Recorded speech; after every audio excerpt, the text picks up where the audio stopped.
fully. Quickly, I will make my point and then Mr. Fateh can talk. Quickly. Here is this man who talks about breakup of India, who talks India can go to hell, who talks about independence of Punjab, who calls Gagandeep Dhillon an Indian citizen, a Khalistani. Here is this man who calls the Kolkata police Napunsak. This man, Tariq Fateh, calls the Kolkata police a Napunsak. He calls an elected CM an idiot. Please tell me, Mr. Bhupen Chaube, if you were on a visa to a European country, can you go and abuse their forces?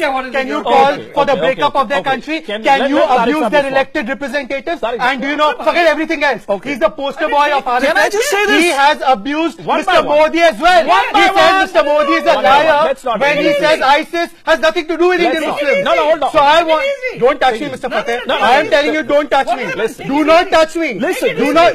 Mr. Fateh, you are on a visa. Do not touch me. You are on a visa. You are in violation of visa conditions. Do not touch me.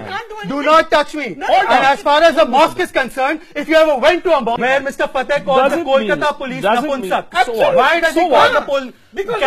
Who is he to call our police? Men in uniform Napunsak.